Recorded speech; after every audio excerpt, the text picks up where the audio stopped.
कार्यक्रम के पुण्यार्जक परिवार हैं। Shri Parshwanath re rolling mills limited, Durgapur 1, Bardhaman, West Bengal. Amita Jain पत्नी अनिल कुमार जैन, संगीता जैन पत्नी विपिन कुमार जैन।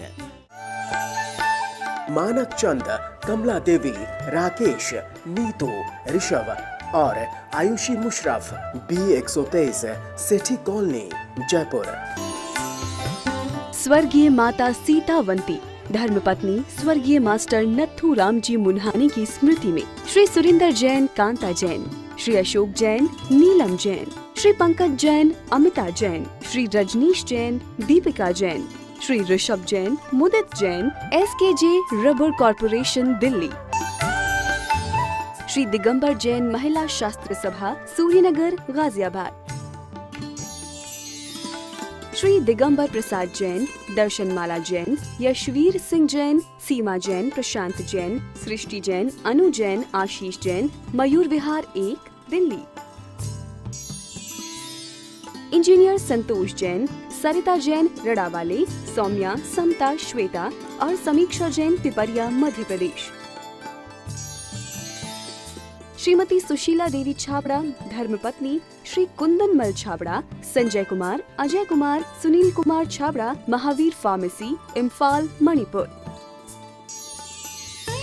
श्री पदमचंद जैन, श्रीमती सुशीला जैन, श्री सुदर्शन जैन, श्रीमती श्वेता जैन, कुमारी भानवी जैन, मालवीय नगर, जयपुर, राजस्थान। जय जिनेन्द्र तज्जयति परम ज्योति, समं समस्तैरनंत पर्यायैः, दर्पणतलैव सकला प्रतिफलति पदार्थमालिका यत्र। पंच परमेष्ठी भगवान की जय। पिछली ज्ञानशाला में सभी व्रतों के 12 व्रत, सम्यक्त और संलेखना के अतिचारों का वर्णन पूरा हुआ और आचार्य ने कहा था कि इस तरह जो निर्मल अर्थात अतिचार रहित व्रत, संलेखना और सम्यक्त को धारण करते हैं वे शीघ्र ही मोक्ष को प्राप्त करते हैं। आज अब नया अधिकार शुरू हो रहा है तप का या मुनियों के चारित्र का। आइए तप की क्या महिमा है, तप क्या है उसको देखते हैं। चारित्रांतर्भावात्,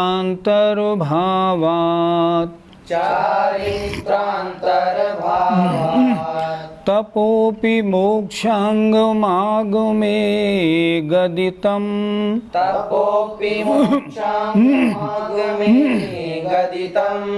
अनिगूहित निज वीर्यैः,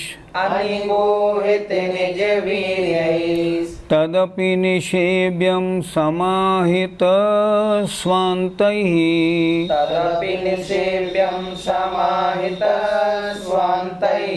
बोलिए। चारित्रांतर्भावात् तपोपि मोक्षांगमागमे गदितम्, अनिगूहित निज वीर्यैः, तदपि निषेव्यं समाहित स्वान्तैः। चारित्र अंतर्भावात्, चारित्र के अंतर्वर्ती होने से, अर्थात तप को भी चारित्र में गिना जाता है। तो चारित्र के अंतर्वर्ती होने से तपः अपि, तप को भी, मोक्षांगम, मोक्ष का अंग है, ऐसा आगम में गदितम कहा गया है। तप चारित्र के अंतर्गत आता है, इसलिए तप को भी मोक्षांगम, ये मोक्ष का अंग है, ऐसा शास्त्रों में कहा गया है। इसलिए अनिगूहित, बिना छिपाए, निज माने अपनी, वीर्यैष मतलब वीर्य को, अपनी शक्ति को बिना छिपाए, तदपि माने फिर भी, निषेव्यम सेवन करने योग्य है, समाहित स्वांत ही, जिनका अंतरंग अत्यंत सावधान है, अर्थात सावधान चित्त वाले पुरुषों के द्वारा। जो बहुत सावधान हैं, जो अपने मन वचन काया की प्रवृत्ति के संबंध में बहुत सावधान रहते हैं, जिनका हर आचरण आगम के अनुसार हो ऐसा विचार रहता है, ऐसे लोगों के द्वारा तदपि इसलिए वह तप भी सेवन करने योग्य है। फिर देखें, चारित्र के अंतर्वर्ती होने से अर्थात तप को भी चारित्र के अंदर गिना जाता है। तो चारित्र के अंतर्वर्ती होने से तप भी मोक्ष का अंग आगम में कहा गया है। तप करना भी मोक्ष का अंग है, मोक्ष प्राप्ति में कारण है। इसलिए अनिगूहित बिना छिपाए निज वीर्य ही अर्थात अपनी शक्ति को तदपि इसलिए इस कारण से समाहित स्वांतयी सावधान चित्त वाले पुरुषों के द्वारा तप भी सेवन करने योग्य है। तप क्या है? चारित्र में आता है। चारित्र में आने के कारण ये भी मोक्ष का अंग है, ऐसा शास्त्रों में बताया है। इसलिए जो सावधान चित्त वाले पुरुष हैं वे इसका अपनी शक्ति के अनुसार शक्ति को बिना छिपाए सेवन करते हैं। सेवन करना चाहिए। पंडित जी, तप की परिभाषा क्या है? जिस प्रकार अशुद्ध सोने को तपा करके शुद्ध बनाया जाता है, अतः जिसके द्वारा अशुद्ध आत्मा को शुद्ध बनाया जाए, जिसके द्वारा आत्मा तपती हो, उसे कहते हैं तप। अथवा ये भी समझ सकते हैं, जो कर्म क्षय का प्रमुख कारण है, कर्मों को नष्ट करना है, तो बिना तप के कर्म नष्ट नहीं हो सकते।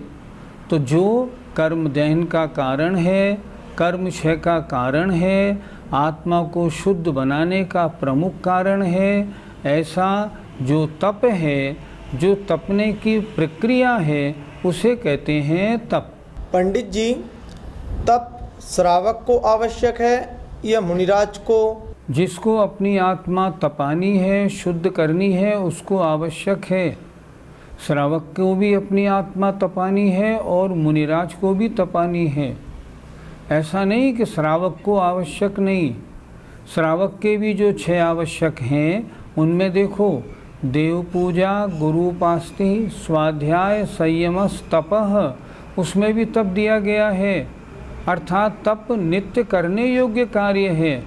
इसलिए तप करना श्रावक को भी आवश्यक है और मुनि महाराज को तो आवश्यक है ही, दोनों को आवश्यक है। पंडित जी, तप कितने प्रकार के होते हैं? संक्षेप से तप 2 प्रकार के हैं, एक बाह्य और एक अभ्यंतर।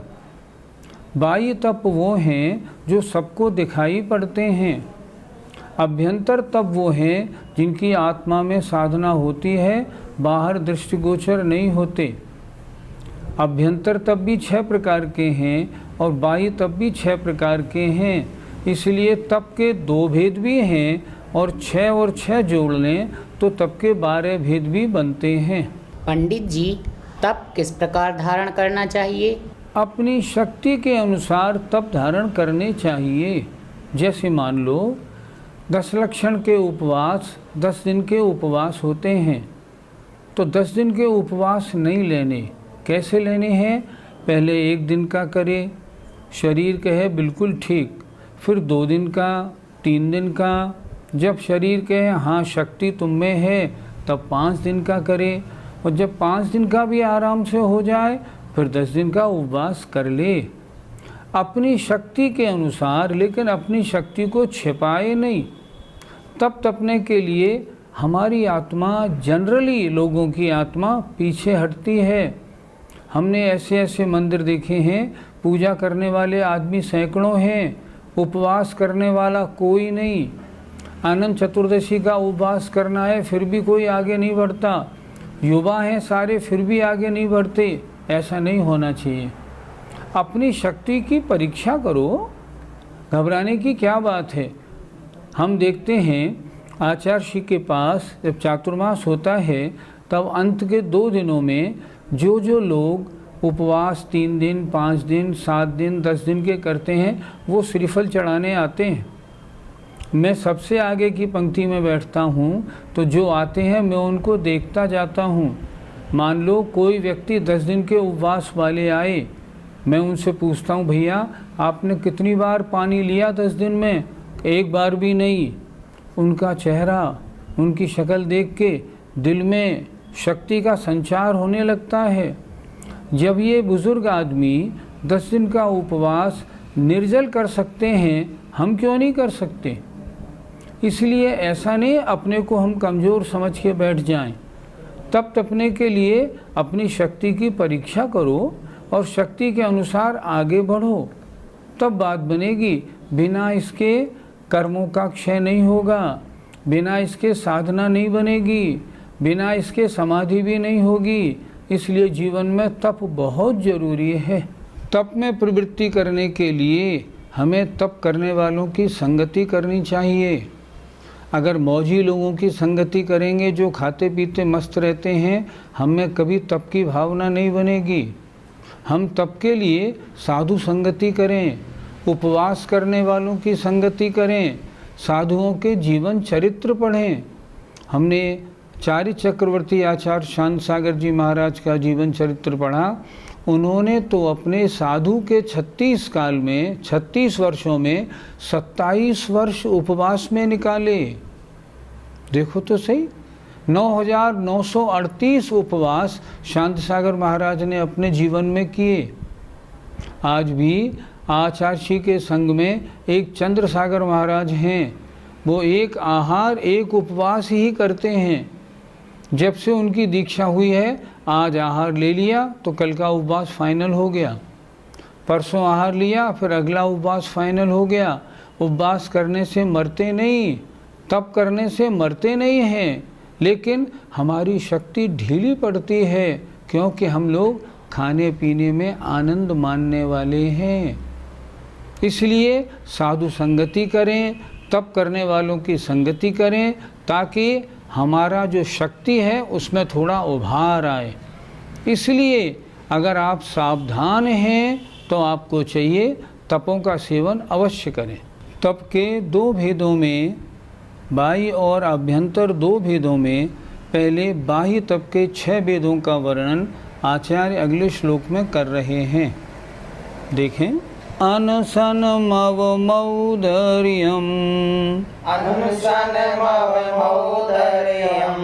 विविक्तशय्यासनं रसत्यागः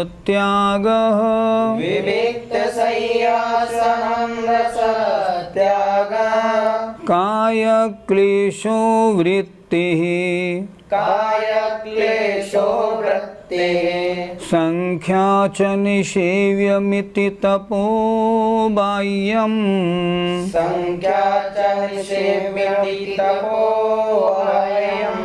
बोलिए, अनशनमवमौदर्यम्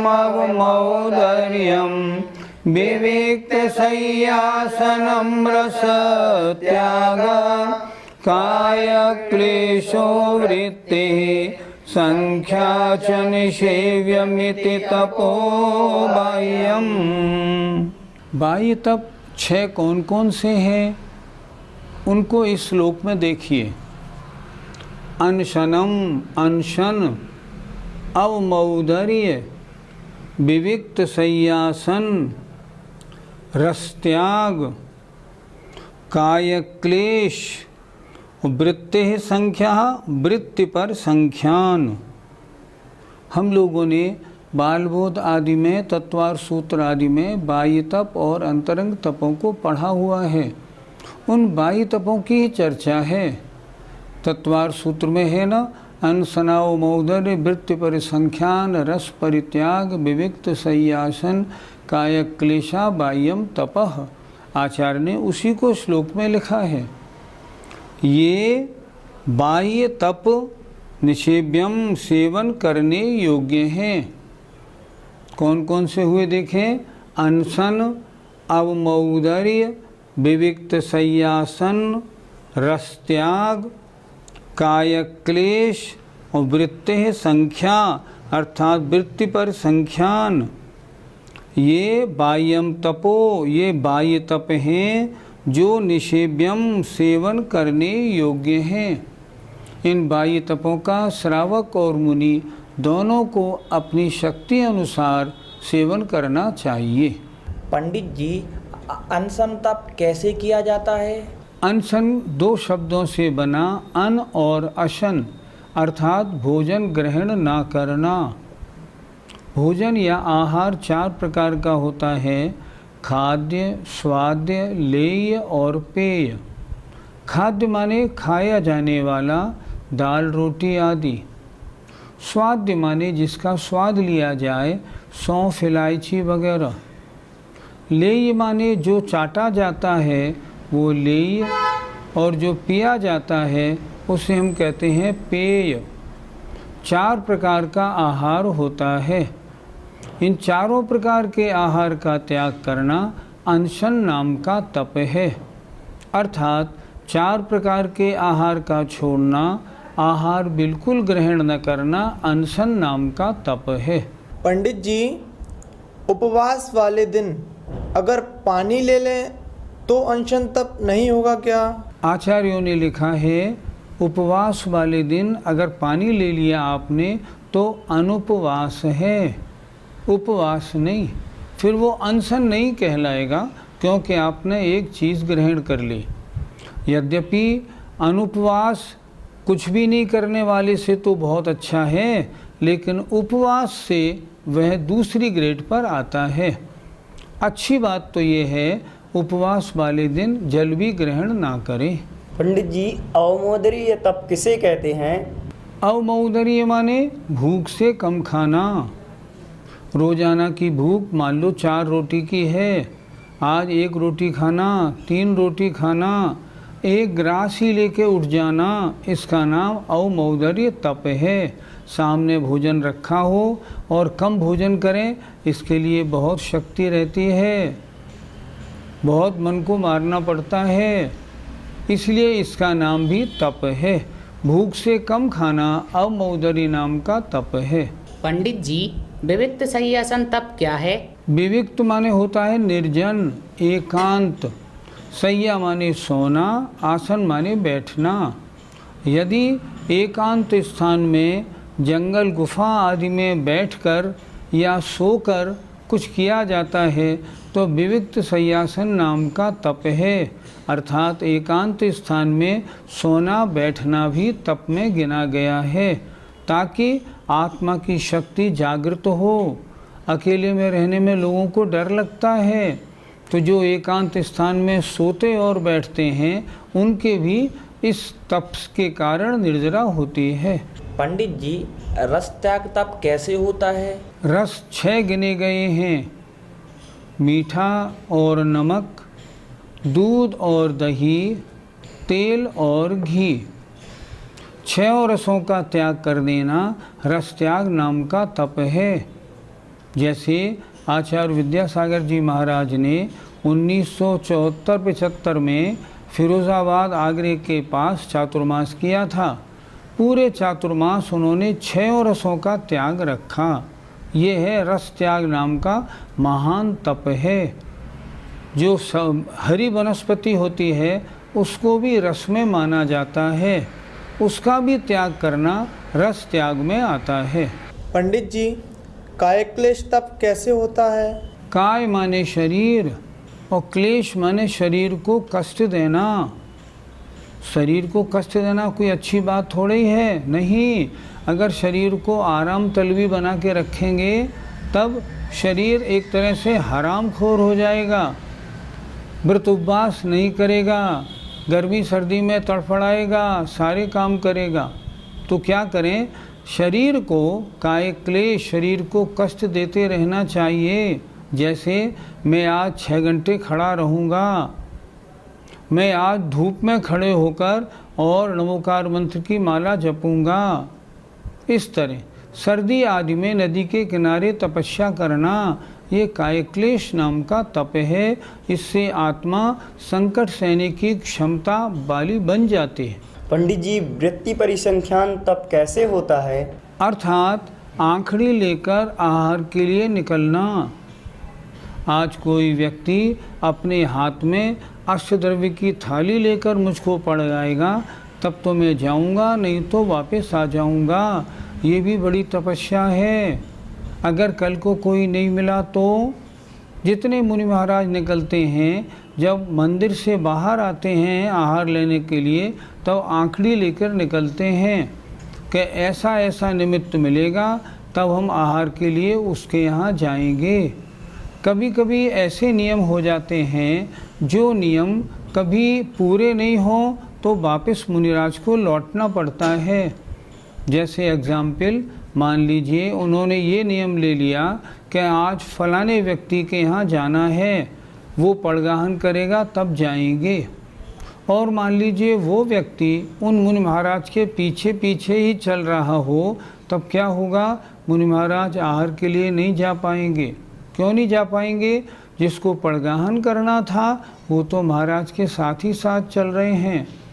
तो इस तरह वृत्ति माने आंखड़ी लेकर चर्या के लिए निकलना वृत्ति पर संख्यान नाम का तप है।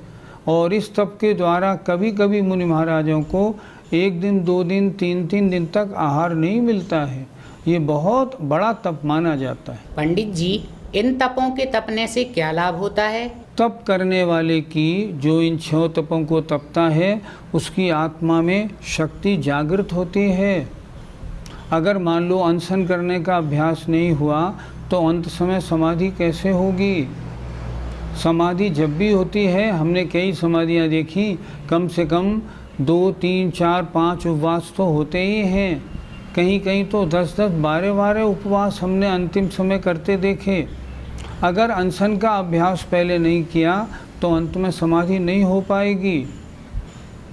इसी तरह अगर कायक्लेश तप का अभ्यास नहीं है तो सर्दी गर्मी परीक्षाओं का सहन कैसे हो पाएगा? इन तपों के तपने से आत्मा की शक्ति जागृत होती है, आत्मा सहन शक्ति वाली बनती है, और कष्ट आने पर सहन करने से, समता परिणाम रखने से महान निर्जरा होती है।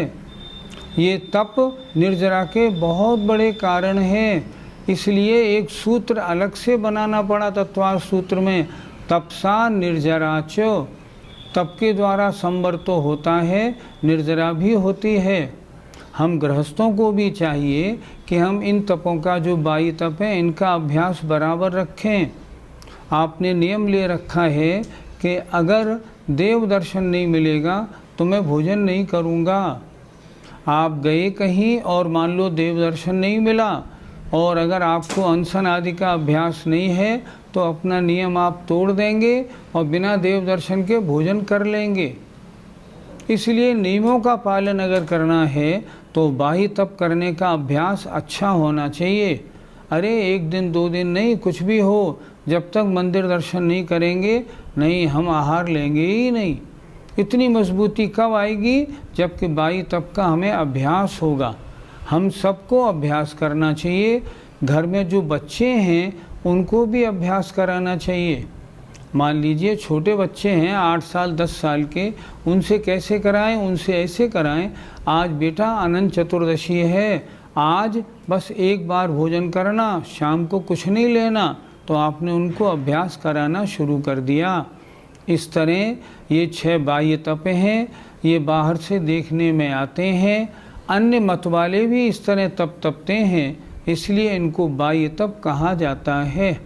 इनका तपना कर्म निर्जरा के लिए बहुत आवश्यक है। जय जिनेंद्र। इस कार्यक्रम के पुण्यार्जक परिवार है Shri Parshwanath re rolling mills limited, Durgapur 1, वर्तमान वेस्ट बंगाल। अमिता जैन पत्नी अनिल कुमार जैन, संगीता जैन पत्नी विपिन कुमार जैन। मानक चंद, कमला देवी, राकेश, नीतू, ऋषभ और आयुषी मुशरफ, B123, सेठी कॉलोनी, जयपुर। स्वर्गीय माता सीतावंती, धर्मपत्नी स्वर्गीय मास्टर नत्थू राम जी मुन्हानी की स्मृति में Shri Surinder Jain, Kanta Jain, Shri Ashok Jain, Neelam Jain, Shri Pankaj Jain, Amita Jain, Shri Rajneesh Jain, Deepika Jain, Shri Rishabh Jain, Mudit Jain, SKJ rubber corporation, Delhi. Shri Digambar Jain Mahila Shastra Sabha, Suryanagar, Ghaziabad. Shri Digambar Prasad Jain, Darshanmala Jain, Yashveer Singh Jain, सीमा जैन, प्रशांत जैन, सृष्टि जैन, अनु जैन, आशीष जैन, मयूर विहार 1, दिल्ली। इंजीनियर संतोष जैन, सरिता जैन, रड़ावाले, सौम्या, समता, श्वेता और समीक्षा जैन, पिपरिया, मध्य प्रदेश। श्रीमती सुशीला देवी छाबड़ा, धर्मपत्नी श्री कुंदनमल छाबड़ा, संजय कुमार, अजय कुमार, सुनील कुमार छाबड़ा, महावीर फार्मेसी, इम्फाल, मणिपुर। श्री पदमचंद जैन, श्रीमती सुशीला जैन, श्री सुदर्शन जैन, श्रीमती श्वेता जैन, कुमारी भानवी जैन, मालवीय नगर, जयपुर, राजस्थान।